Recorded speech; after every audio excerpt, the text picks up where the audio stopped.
Shalom Bapak Ibu Saudara yang dikasihi Tuhan Yesus Kristus. Selamat pagi, selamat berjumpa dalam renungan pada pagi hari ini.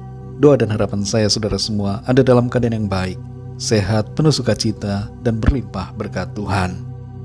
Sebelum kita mendengarkan renungan firman Tuhan, mari kita siapkan hati dan berdoa.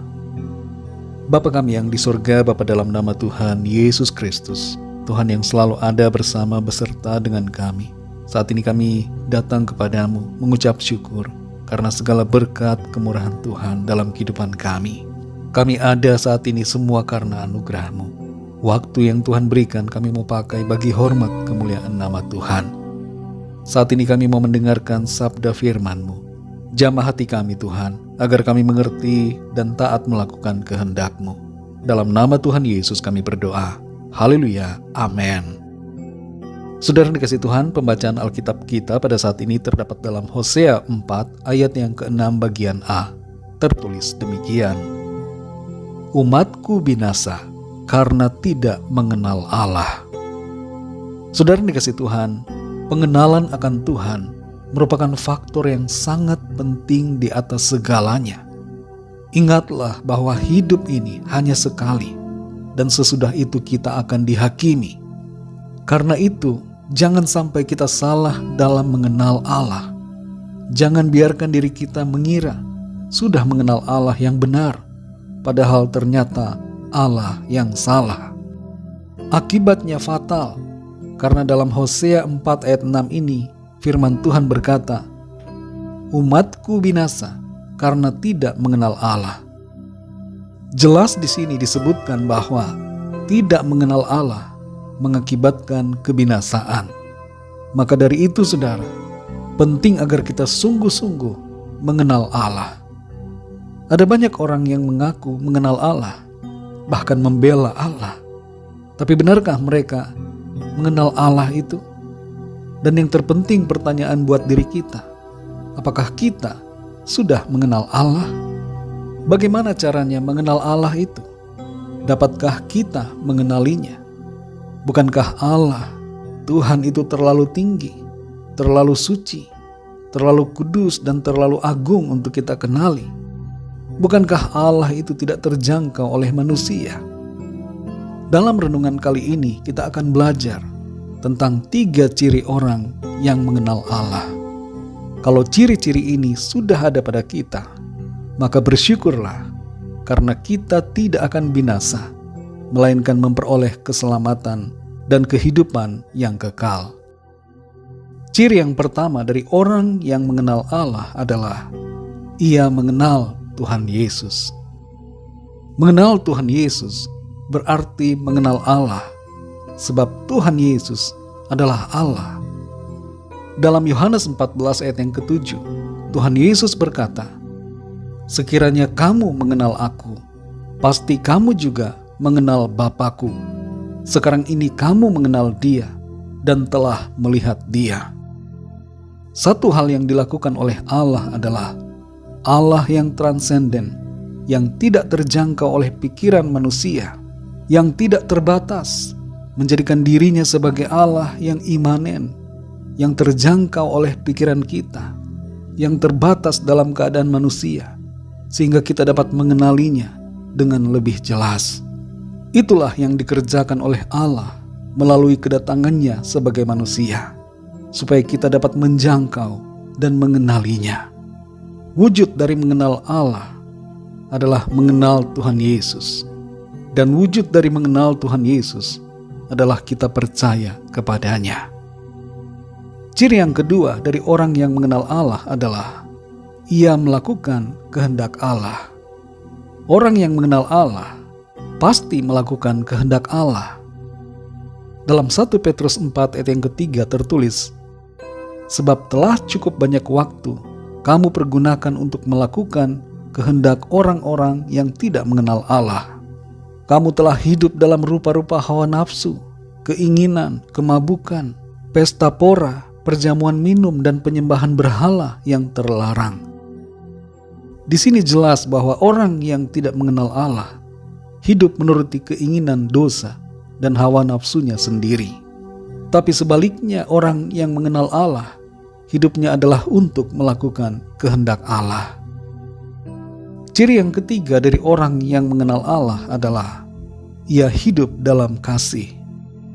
Dalam 1 Yohanes 4 ayat yang ke-8 tertulis, barang siapa tidak mengasihi, ia tidak mengenal Allah, sebab Allah adalah kasih. Kalau kita tidak mengasihi sesama kita, itu tanda bahwa kita tidak mengenal Allah. Bahkan terhadap orang yang memusuhi kita, Tuhan katakan bahwa kita harus mengasihi mereka. Itulah tanda bahwa kita adalah anak-anak Allah yang mengenal Allah, yaitu kita hidup dalam kasih.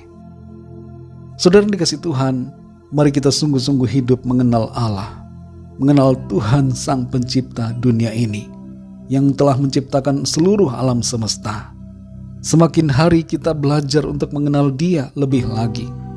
Kenalah Tuhan Yesus semakin dalam setiap hari, dan kasihilah Dia yang telah menebus dan menyelamatkan kita. Bagi saudara pendengar yang belum percaya kepada Tuhan Yesus Kristus, mari buka hati saudara untuk percaya kepadanya dan menerima anugerah keselamatan dan kehidupan yang kekal. Jangan biarkan diri saudara binasa, tapi mari ambil keputusan untuk percaya dan mengenal Tuhan Yesus agar saudara diselamatkan. Ikutilah doa saya. Tuhan Yesus, aku percaya Engkau adalah Allah yang telah menjadi manusia. Engkau telah datang untuk menebus dan menyelamatkan saya dari penghukuman dan kebinasaan kekal. Ampunilah segala dosaku ya Tuhan, dan terimalah aku menjadi anak-Mu. Pimpinlah hidupku mulai saat ini dan seterusnya, dan tuntun aku untuk selalu setia kepadamu. Terima kasih Tuhan Yesus. Amin. Bagi saudara yang baru saja percaya kepada Tuhan Yesus Kristus, teruslah belajar firman Tuhan, bacalah Alkitab, dan berilah diri saudara dibaptis. Bagi saudara semua pendengar renungan saat ini, mari sama-sama kita berdoa. Terima kasih Bapa, kami mengucap syukur Tuhan Yesus oleh karena firman-Mu yang sudah kami dengar pada saat ini, yang mengajar kami bagaimana kami seharusnya menunjukkan citra diri kami sebagai orang yang mengenal Allah. Kami bersyukur karena Tuhan sudah menyelamatkan kami, sudah menjamah kami, mengaruniakan kami anugerah, keselamatan dan kehidupan kekal.